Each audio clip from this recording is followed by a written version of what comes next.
Sometimes we forget why we're here. It's easy to fall off track. These help us remember. These battle scars don't look like they're faded, don't look like they're ever gone away. They ain't never gonna change. These battles. Growing up, I had a dream, something no one else could see. Tell me what it means when your faith is falling beneath your knees and you can't breathe. Everything you see reminds you of what you're not or something you won't be. You gotta take what you're given, that's how we live it. Don't be mad at the system, it's simply how we've existed. I hear a lot of people talking like they politicians and choose to be an accountant because it's safe in the business.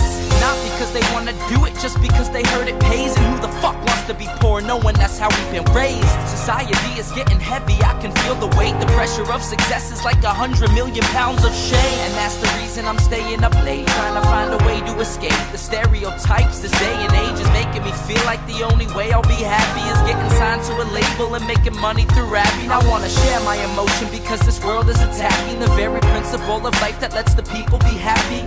If you don't have a reason to breathe, why even live? These battle scars are impressions of everything that it is. Don't look like they're faded, don't look like they're ever gone away.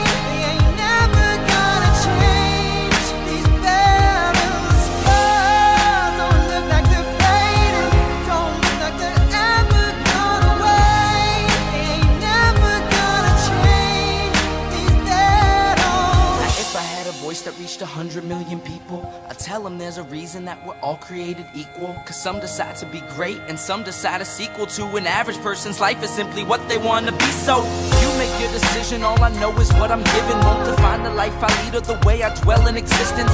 I've seen a greater image on the walls of where I'm living, and the words twisted and scripted remind me of something written. Faith is a gift that is given down to the people. If one believes it, one receives it. It's given if it is needed. Don't ever think you're trapped in a life that you never wanted. Your options are infinite, that's some mathematical logic. I'm not saying I'm a prophet, I'm speaking for what it's worth. These lyrics define my prayers and these battle scars on my church. Not saying I'm a prophet, I'm speaking for what it's worth. These lyrics define my prayers, these battle scars on my church. Don't look like they're faded, don't look like they're ever gone away. They ain't never gonna change. These battle scars don't look like they're faded, don't look like they're ever gone away. They ain't never gonna change. These battles.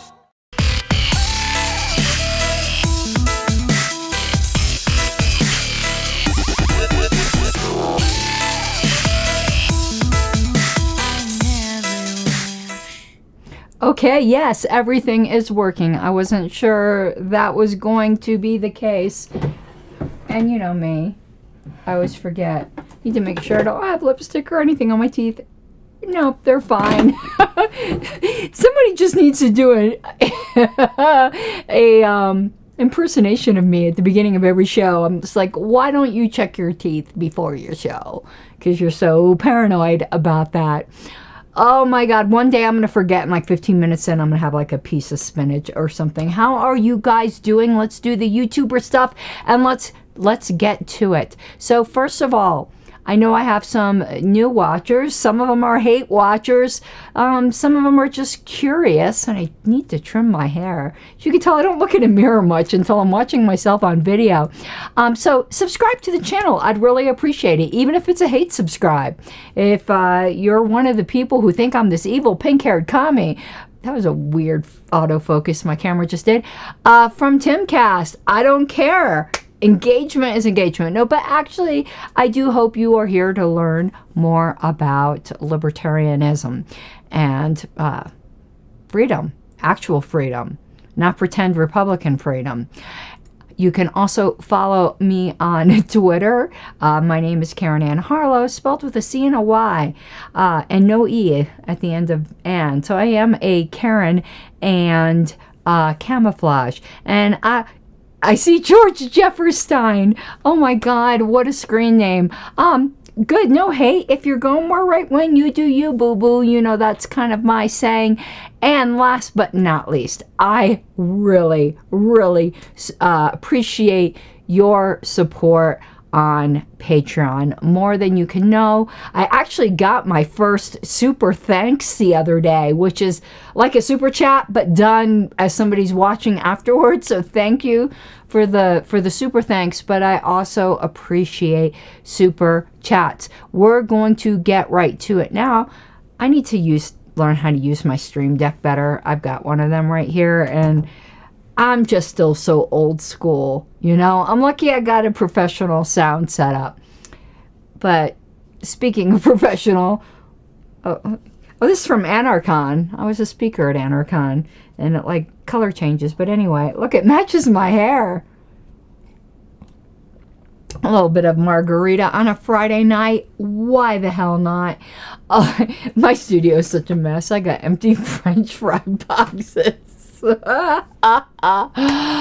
Okay, so we are going to talk about my recent appearance on, it wasn't TimCast IRL. Tim, call me. I'll do it. But it was on Culture War, and I'm really grateful for that opportunity. And for those of you watching, there are quite a few of you watching, but not a lot of comments. But you want to know what part of it is most of my watchers are on Twitter. And Twitter comments don't come through on my streaming platform. So if you want to shoot me a comment that I'll see, you need to go to YouTube too. Keep watching on Twitter, but also pull up YouTube. And hello, JJ. I might have some parliamentary questions for you. I know. Runaway screaming. That's all I can say. Runaway screaming. Okay. What was I in the middle of? Oh, so we're probably going to be doing several shows on various things that came up in my TimCast appearance. But it seems that one of the most controversial and misrepresented. Now, I see my hair's a little crazy. Well, that's kind of like the definition of pink hair, but I mean, it was going all over the place. Yeah, I do go off on these random look-a-bird tangents. Deal with it. And I'm always fixing my bra strap. Deal with that too. So part of the reason that there could have been, well, it's the internet. There's going to be negative comments. There are some people on Tim's show who just see pink hair and go, "Wee!" You know, they're more autistic than I am, and that's actually an accomplishment. But it seems that what people took real exception to, and of course it was very, very quick. I couldn't say everything I wanted to. Obviously not. It's not my show. I don't get to ramble the way I do here. But I did clarify quite a bit on that show. So it was funny the way I was constantly misrepresented in the comments. Now I understand that the clarification was really fast, so we are going to go through it.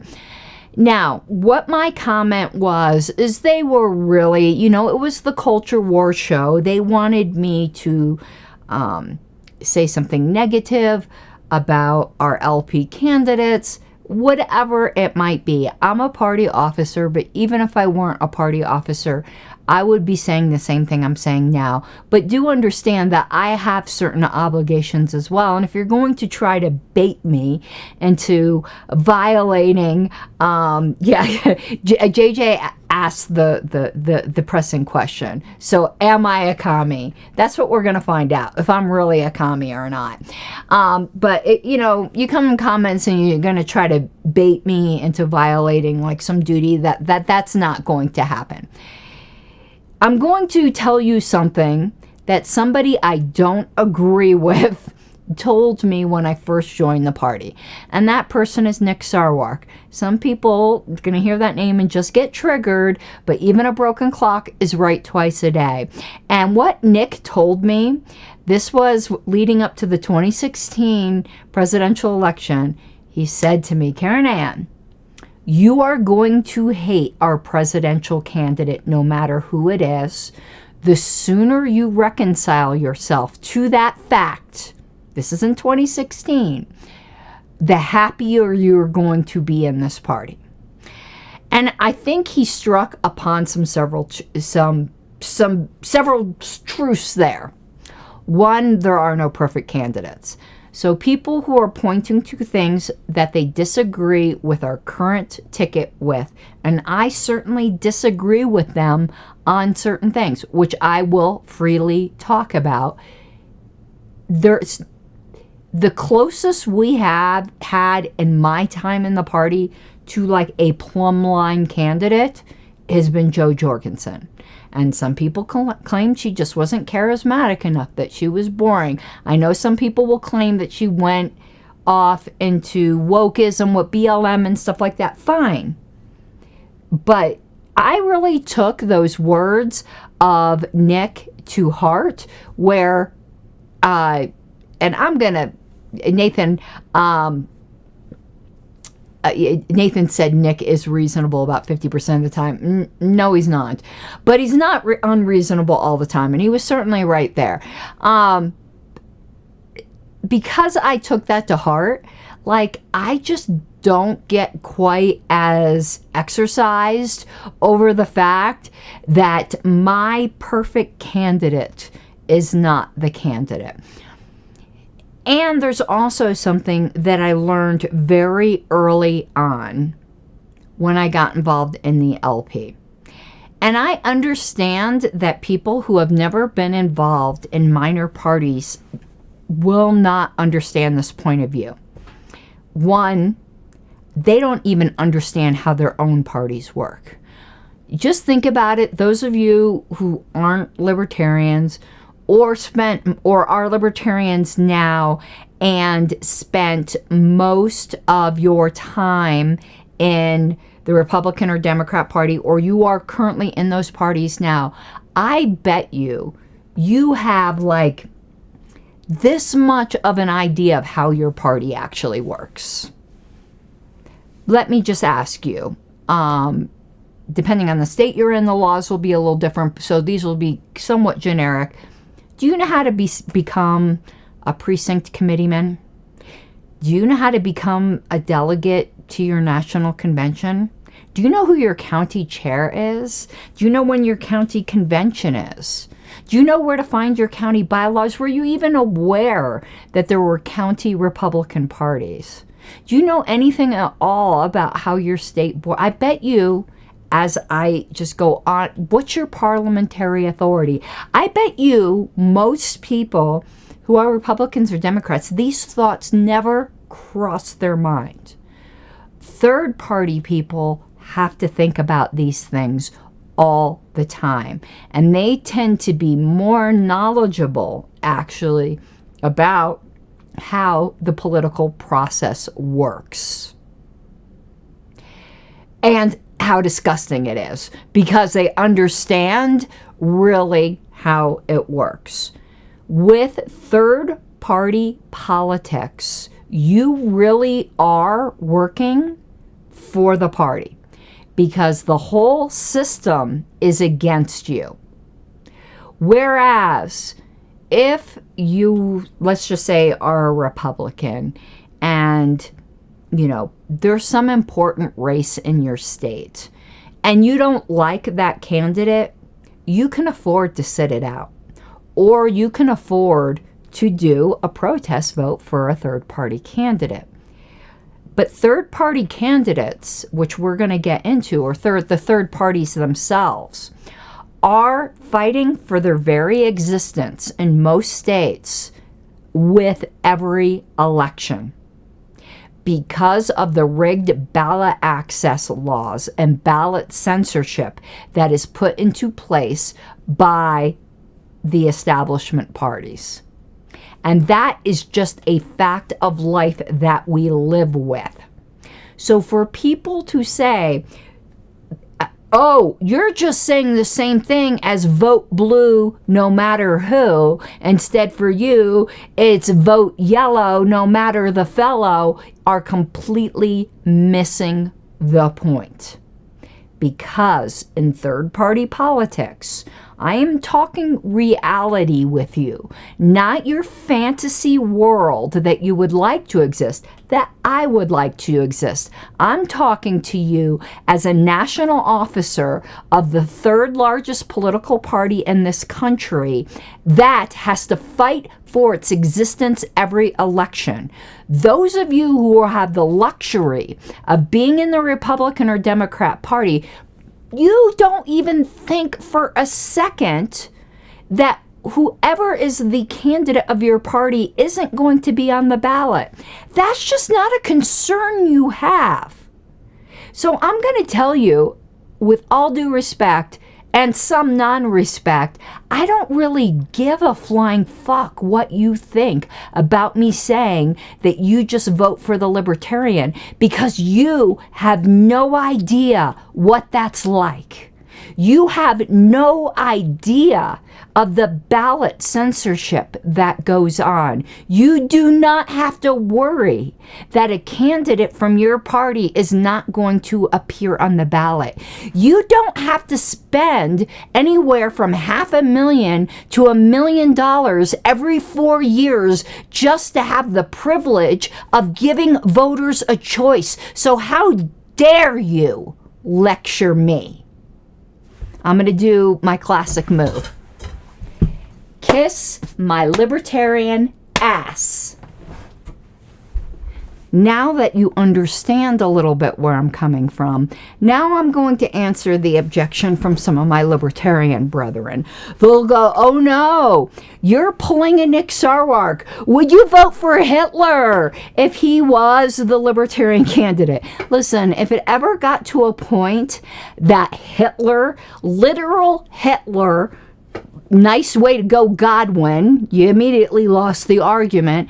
But if literal Hitler was on the ballot, the Libertarian Party would have already been dead. And we wouldn't even be having this conversation. Now, if you think that us nominating a candidate that you think is less than perfect means that the party is dead, okay, I can respect that. I can respect that that's your opinion. But if you don't think that it's the literal death of the party, in third-party politics, you are voting for the party, even if you don't like the candidate. Because here's the sad reality, particularly when it comes to a presidential election. I'm going to tell you something. Libertarians, don't get your little feelings hurt, but I'm going to tell you a hard truth. We're not going to win. But what you might be doing, depending upon your state, this doesn't happen in Colorado so far. I'll have a show on this on Saturday that I'm going to tell you about in a minute. But in some states, whether or not you get to have a great candidate on a lower line ballot where we do have a chance to win depends upon the presidential candidate getting a certain vote percentage in your state. I bet you that most Republicans and Democrats don't even realize that we have to face that. So I get it. A lot of you don't like our candidate's position on, say, puberty blockers. Guess what? I don't agree with him on that either. In fact, I pyrotechnically do not agree with him on that. But I'm going to tell you, if I have the opportunity in Colorado, I am voting for our ticket, and I encourage everyone in Colorado who has if we have the opportunity, I'm going to explain that in a moment, to vote for our ticket. I am going to encourage every libertarian throughout the country to vote for our ticket. And if you're a dissatisfied Republican or Democrat, vote for our ticket, because you are voting as a protest. Again, you don't have to then agree with our candidate, and for the very idea that there needs to be more choices on the ballot. The show I'm having Saturday is with Linda Templin from RCV Colorado. RCV stands for Ranked Choice Voting. Our voting system lends itself to having two dominant parties. Other countries are not like this. There is greater representation of alternative voices in those countries, and what I have to say here doesn't apply to systems like that. I wouldn't have to be telling you vote yellow no matter the fellow if we had a more proportional representative system. And I've said this before, and you could be mad. You know, I don't really care if you're mad or not. Is our ticket the candidates I picked? No. In Colorado, our ballots aren't secret, but even if they were secret, I'd tell you anyway. On the 7th round of presidential voting, I voted NOTA. On the 2nd round of vice presidential balloting, I voted for Clint. But you want to know what? I'm voluntarily engaged in this system, and I am respecting the vote of the delegates. You win some, haven't I always said on this show, and people are like, oh, it's easy for you to say that when you're the winner. Well, now I'm saying it when I'm the loser. You win some votes, you lose some votes. I lost these votes. I engaged in the process. I'm respecting it. It's a voluntary private organization. I don't have to be a member if I don't want to be. So, not my choice. But here we are, and I am encouraging everyone to vote for our ticket. Now, why did I say if I get the opportunity in Colorado? The State Board of Colorado, they're friends of mine. I'm not going to trash them. They have their own convictions, and they're deciding whether or not they are going to put Chase on the ballot in Colorado. There's all kinds of legal issues as to who controls the ballot line, that kind of thing. I'm not even getting into that. But if he's on my Colorado ballot, I am voting for the ticket. And I think Colorado allows write-ins. I will write them in if they're not on the ballot. Because also, that helps my state party, because the way delegates are allocated in the Libertarian Party, part of the formula has to do with the percentage of the national vote that our official nominees get in that state. So I would even appeal to Colorado to their self-interest. Don't screw yourself out of delegates. Even if you don't like the ticket, don't screw yourself out of delegates. Plus, if people like to pretend, Chase, Nathan is correct here. I was just getting to this. Not putting Chase on in a blue state like Colorado is self-destructive. Yes. Okay, I'm going to tell you, I don't like the cute little sound bites, and I know I do them myself, but in general, there's a sound bite going around with Chase Oliver going, if a gun was put to your head and said you had to vote for Donald Trump or Joe Biden, what would you do? And he goes, the gun would go off. Come on, really? Really?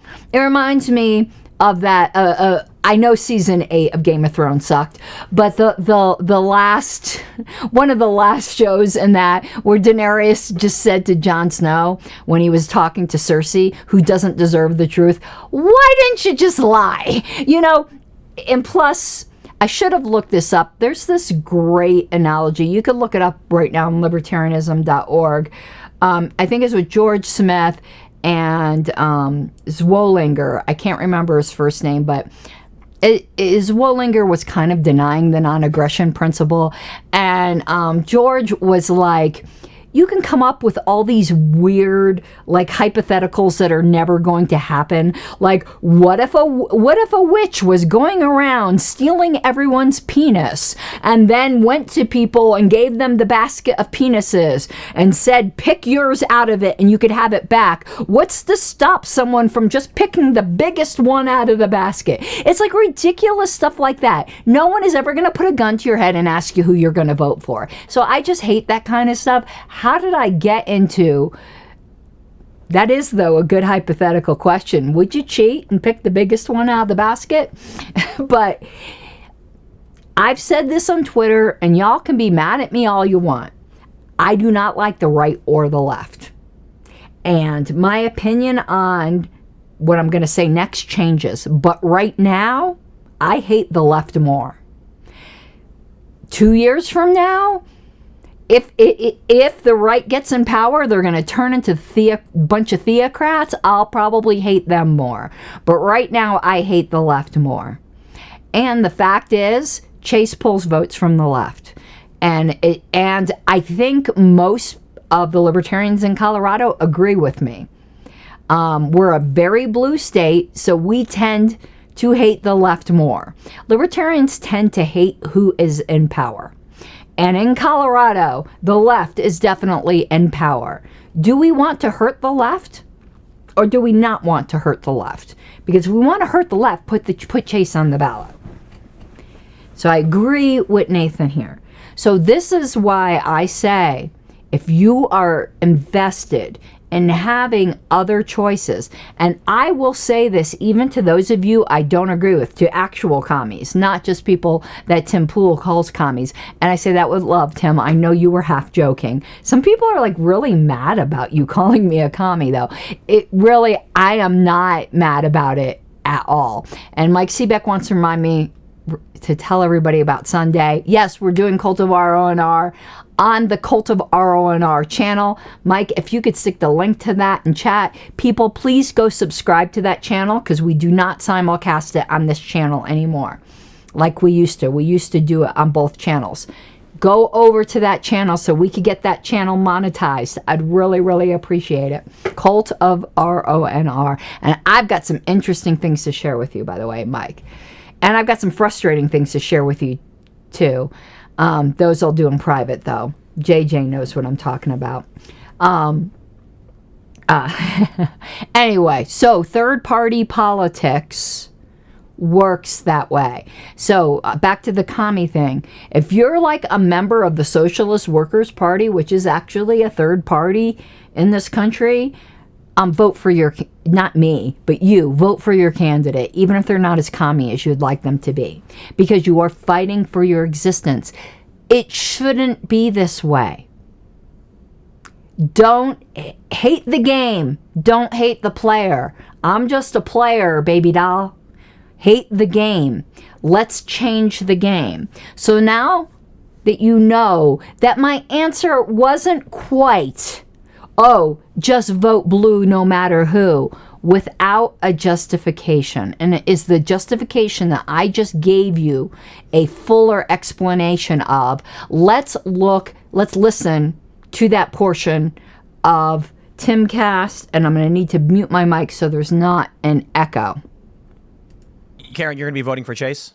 Well, I don't know if I'll have the opportunity to, because I live in Colorado, and the Colorado Libertarian Party so far has stated that they will not be placing Chase on the ballot. But he's on the ballot. You're going to vote for him if he's on the ballot? I'm definitely going to vote for him, because third-party politics do not work the same as duopoly politics. When you vote for third-party politics, you are voting for the very existence of the party. I always vote Libertarian. Libertarian down the line, always. And I would encourage anyone who believes that we need other voices in. I'm going to be realistic, and some LP people will hate me for saying this. We are not going to win. But the fact is, we might win for your children. And if you destroy the party by not voting for our candidate because you don't like certain aspects, there might not be a party next time to be there for your children. Third-party politics are different. You have to put aside any dislike that you might have for some policies of our current candidate. So I am encouraging everyone to vote for our ticket, whether they like the ticket or not, if they believe that there needs to be a Libertarian Party. Okay. I think I nuanced it on that show actually pretty well. I did it a little bit more fully here. But my comment wasn't just vote yellow no matter the fellow. I gave a real justification for it. You don't have to agree with me. But to act like I didn't put a lot of nuance behind that is just dishonest. So I hope I'm understood more as to why that's my position. And it's not my position just because I'm a party officer, though I do think it would be my duty to be my position as a duty officer. As a party officer. I've had this position since Nick had that conversation with me in 2016. When he had it with me in 2015, because it was before I was on the LNC. It might have been early 2016 before I got elected, because I had been friends with Nick back then when he came to the Colorado convention in 2014. He's the one who actually started to convince my husband to be anti-death penalty. Nick was a lot different back then, though, too. Nick changed a lot. He changed a lot. His term, 2016 to 2018, was a very good term. But anyway, I got elected to the LNC in 2016, and I was not an officer. So I didn't become an officer till 2018. So this has been my position for a while. So now we are going to get into where Tim just starts going off the rails. So the next clip I want to play, though, is where Jeremy Kaufman, who was on the show with me, as you saw, pushed back a little bit against what I said, basically saying things are different in New Hampshire. And I agree, things are different in New Hampshire. So this is what I had to say to Jeremy. And I'm going to interrupt here. So, Jeremy, I know you're all about New Hampshire, and y'all have your own... It's very unique there, okay? So I'm speaking to everyone who's not in New Hampshire, perhaps, because what you're doing in New Hampshire is a bit different. So when you're talking infiltrate the Republicans and this, all I keep hearing is, I don't want any of those to exist. Like, I don't want any of those to exist at all. And all I see from my perspective, while this might not be going on in New Hampshire, while you might be saying, oh, we're getting pro-liberty candidates elected in New Hampshire under the Republican label, all I see throughout the country is that the Republicans are bending the Libertarians over the table without lube and screwing us out of ballot access. Yeah. So I do not want to support even a pro-liberty candidate in the Republican Party who are then tweeting in Texas that you guys have failed at your role at kicking libertarians off the ballot. I will never, ever support a Republican for that reason, because their party is corrupt to the core, and I will not give a second of attention to that party. Did I stutter? It's funny. If y'all think I'm just the way I am on my own show, you can see I was pretty spicy. Let me go back here on Tim's show as well. Nathan, I'm not quite so sure. I'm going to put Nathan's comment up here because I know not everyone can see it. And thank you for watching me on Twitch. Nathan, he said, infiltration of the R's has failed every time, even in New Hampshire. I don't think that's true.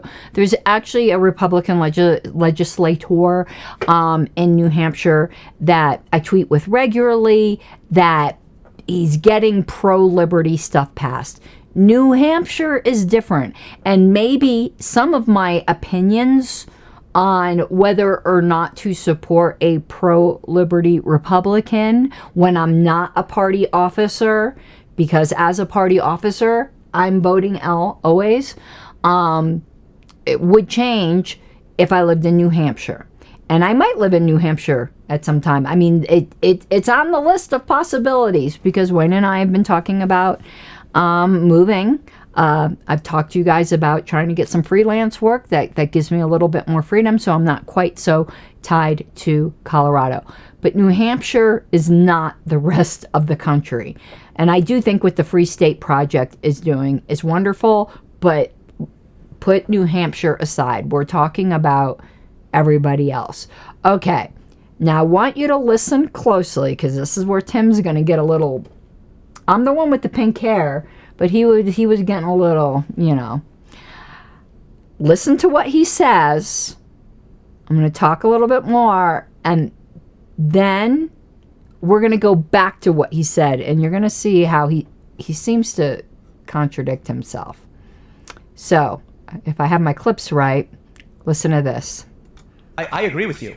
I think the Libertarian Party is wildly important, and we need competition in politics. Okay, notice he said, yeah. he later goes on pretty much to make the argument that this is the most important election of our lifetime, like every election, and was like, if Trump doesn't win this time, that might kill the Libertarian Party anyway. Okay, I don't buy any of that. This isn't the most important election of our lifetime. But notice that he said, I agree with you. The Libertarian Party is important, and we need competition in politics. Spoken like very much like a free market guy, right? But I'm the commie. Watch, because we're gonna play the clip of the first time he calls me a commie. Hold on. So, as some of you know, I have some deranged haters, and I normally don't see what they say because my life is just too precious to me to waste time on that. But every once in a while, someone sends me a screenshot, or I've had a bit too many margaritas, and I hit the view tweets thing on the block. I wish Twitter would not let you do that. I wish when you blocked somebody, they not only could not see your tweets, unless you unblock them, you have no option to see theirs. But every once in a while, I have a moment of weakness. And a moment of weakness, there's this chick that, I've probably had blocked 3 years, haven't looked at any of her tweets in 3 years, and happened to be talking about me, like, when people are out of my life and they're not my friends, I don't waste my life thinking about them. That is just so bizarre that I live in so many people's heads. But she was like, you should, on TimCast, when he started saying that she was a leftist or a commie, she was mad. So here's the first time Tim called me a commie. And I want you to watch it and see my reaction. And you tell me if I seem the slightest bit mad. Okay, we're going to play the clip, but then we're going to come back and replay this one. The fact is, we are talking about the big hypocrisy in prosecuting Trump, and I actually absolutely agree with you there, even though I'm not a Trump fan whatsoever. But there's another hypocrisy we're not talking about. So a lot of Trump supporters will be talking about election interference and how the elections are rigged and all. And you want to know what? I agree with him. But he's ignoring the fact that his party and himself and the Democrats are absolutely complicit in rigging elections every single time against third parties because they are just seeking to entrench their own power. They do everything they can to collude with each other to keep us from having alternative voices. So while I do agree with him with all of his complaints of election interference on one hand, on the other hand, I'm like, boo-hoo, I don't.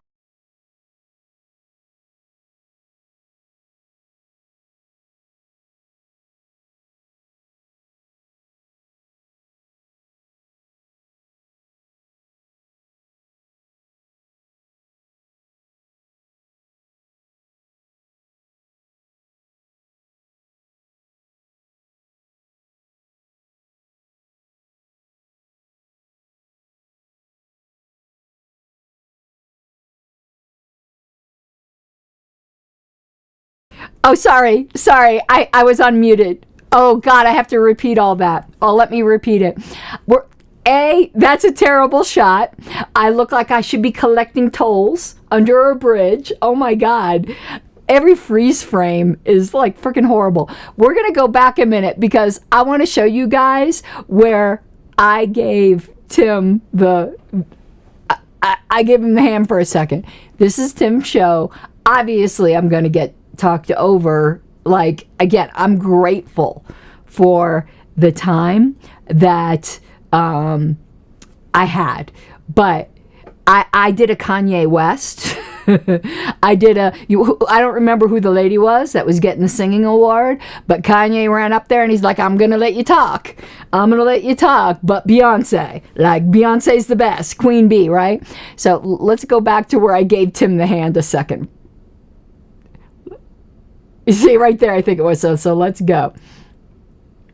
to keep us from having alternative voices. So while But I Trump do agree with him with all of his complaints of election interference on one hand, on the other hand, I'm like, boo-hoo, I don't know how that feels at all. So until he starts becoming a bit more consistent about the fact that he is absolutely complicit in his party and in himself. He's made no promises about having a more fair representative system.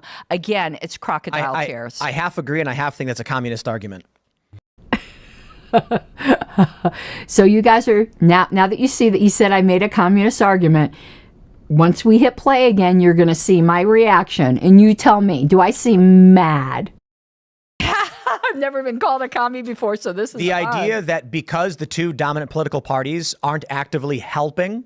I'm not saying actively helping. I'm saying not actively hurting, and there's a difference. Why not? If I'm a private entity and I'm in competition, I'm not helping my rivals, and I have no obligation to do so. In fact, but the I have an government's obligation. not supposed to be a private entity. Political parties are private entities. They're seeking to get their candidate elected, and I believe it is the obligation of a private entity to combat its competition. They're Not only once they're quasi-private. in a government I get that. position, because they're using laws to do it. They're not using competition. It is a communist argument, in my opinion, that the Republican Party or Democrats should be supporting their political rivals. I did not say I supporting. didn't say give help. The idea that the Libertarian Party says we want to be on the debate stage.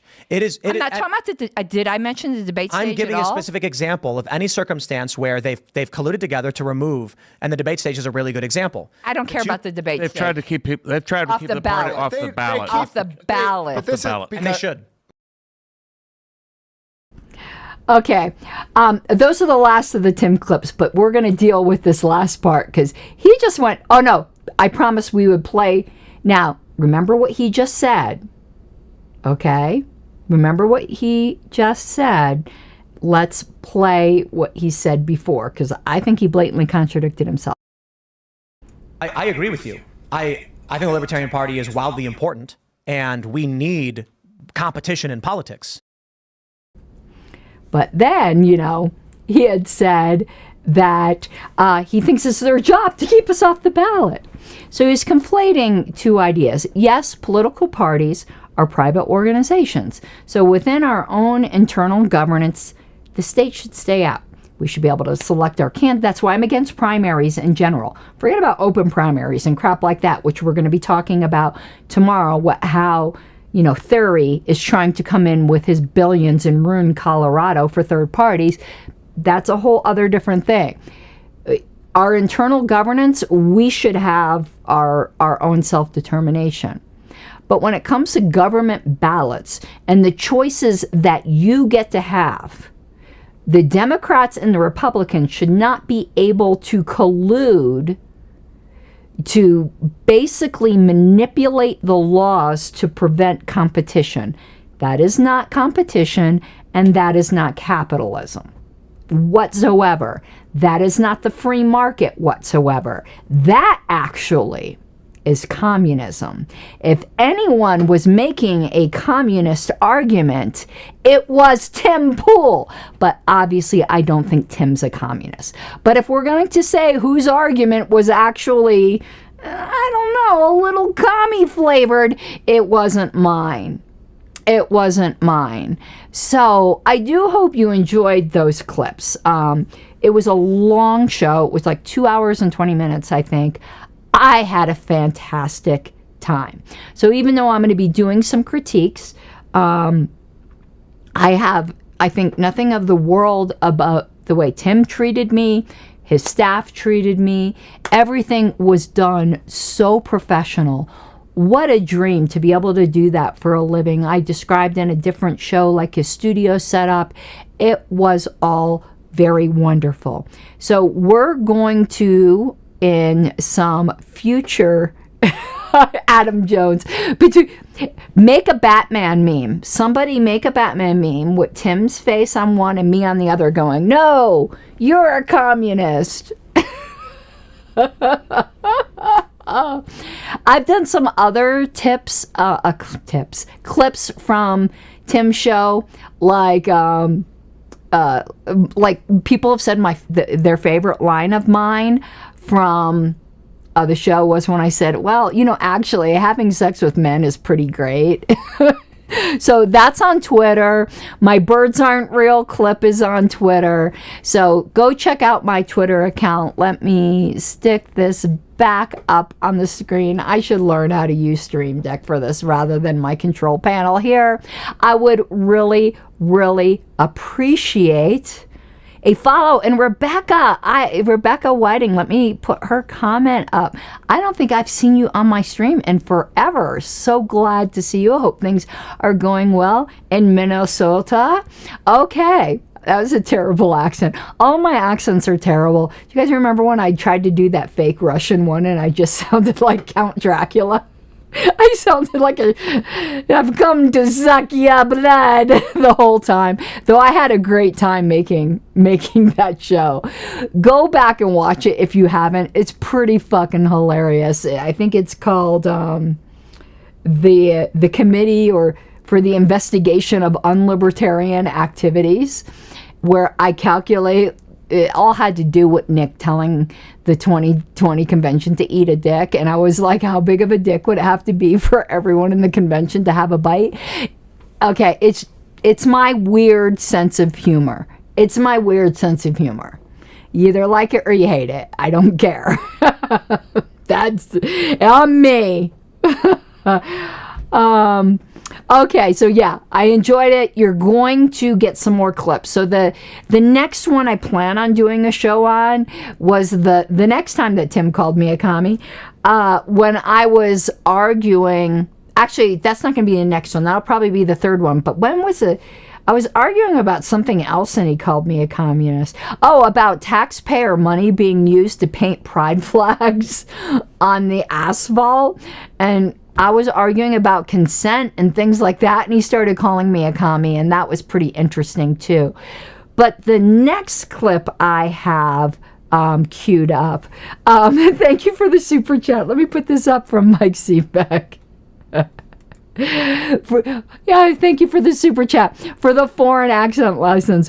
All of my foreign accents sound like Count Dracula. And not even the real Count Dracula. It's like the Count Dracula from the Count Chocula cereal commercials. It's when you get, when you buy Count Dracula on Wish. That's what I sound like. But that show was a really, really funny show. If I remember, I'll stick it up in the whatever they call this up here. But I won't remember. I always say that. Never remember. Okay, so the next one I'm going to do. So I'll do the Pride one.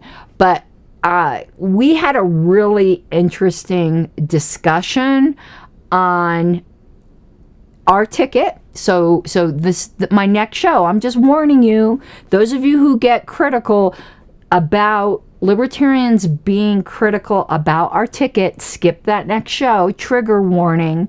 Obviously made it very clear on this show that I believe you should vote for our ticket, but that does not mean they cannot be criticized.